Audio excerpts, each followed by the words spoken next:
اخواتي واخواتي، السلام عليكم ورحمة الله وبركاته. معكم مستفزة بابجي. حبايب قلبي، جيت افرجيكم الشخصية الجديدة اللي طلعت لي.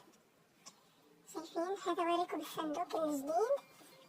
هذا الصندوق الجديد اللي هو موجود فيه شخصيتين.